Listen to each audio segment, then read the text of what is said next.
Hi everyone. I want to start off by reminding you that you should have already read this story, The Other Side, before you watch this mini lesson. So be sure that you've read this or you've watched the video recording of me reading the story. If you need to go back and read it, you can find a link to the PDF of this story in Canvas, or you can find the link to the video recording of me reading the story. All right, so today's mini lesson is going to be about setting. We're going to talk about the definition of setting. We're going to talk about the purpose of the setting and how it all ties in together to create a story. So first, let's talk about the definition. I want you to think for a minute, what is the setting of a story? Now, this is something you've already learned, and so this will be kind of a review. So right now, I want you to take a minute and write down what you know already about the setting. Okay, so the setting is where and when a story takes place.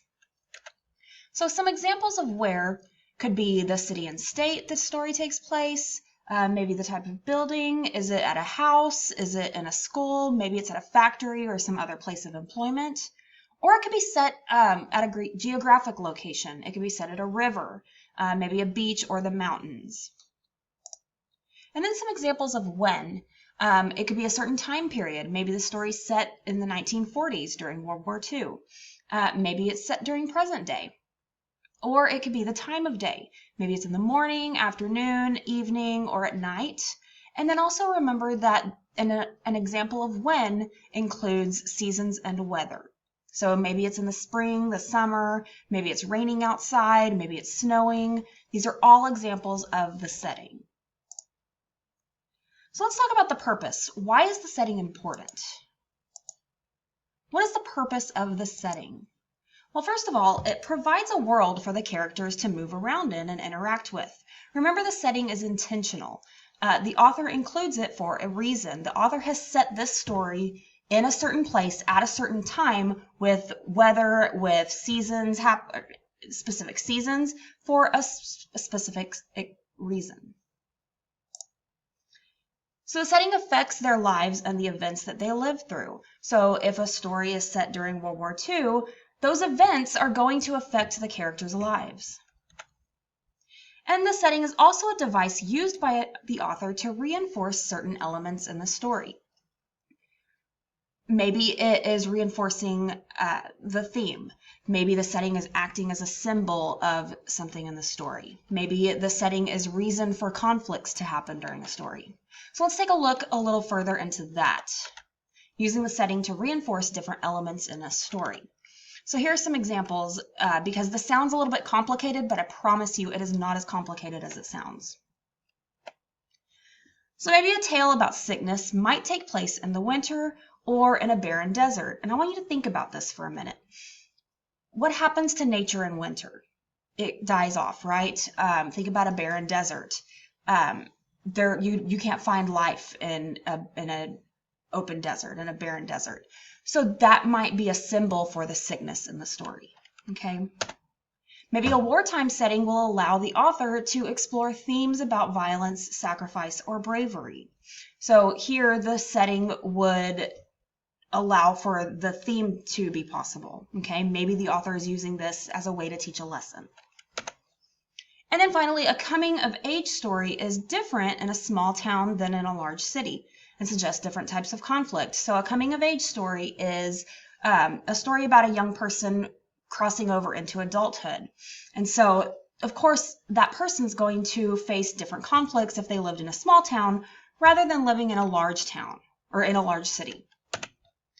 And finally, stories set in the future may often serve as cautionary tales. So this could be the author's way of saying, you know what, if you keep living life like this, here's what your future is going to look like.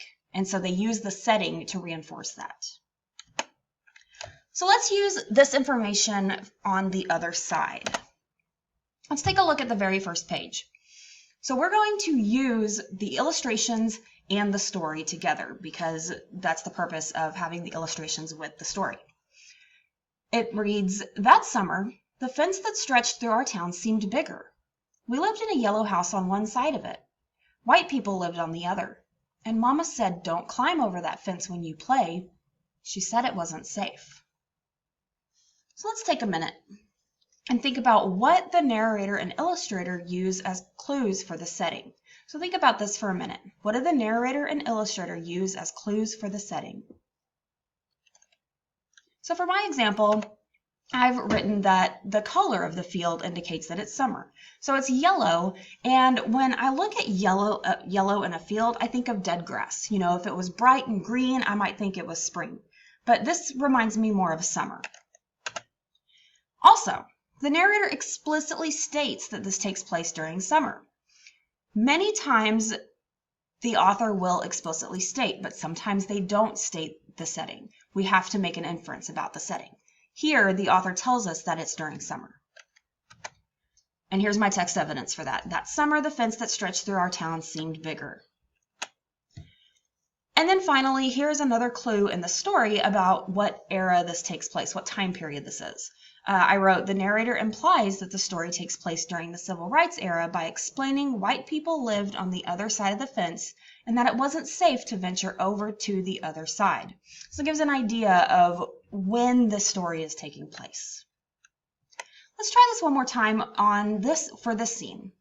So look at the picture again. We're going to do the same activity. You're going to look at the photo or the illustration, and we're going to read this part. That summer, everyone and everything on the other side of that fence seemed far away. When I asked my mama why, she said because that's the way things have always been. Sometimes when me and Mama went into town, I saw that girl with her mama. She looked sad sometimes, that girl did.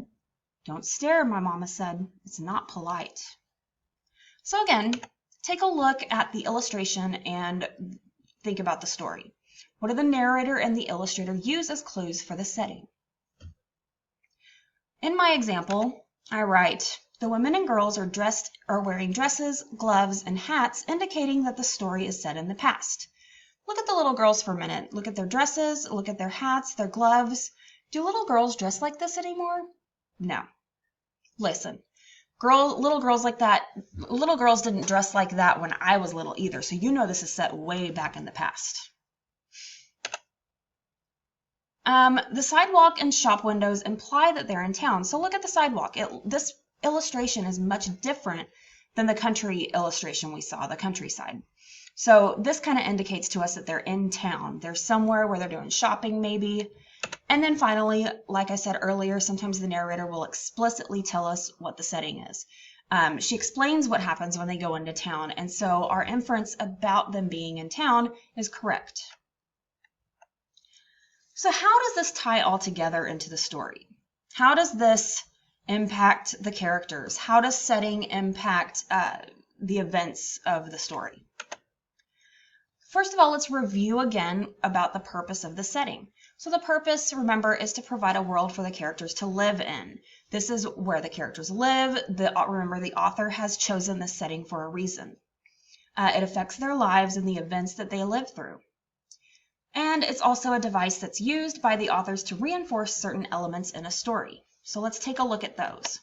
I want you to really think about this question. How does the setting influence the events or characters in the other side? Think about this, and I want you to type your answer.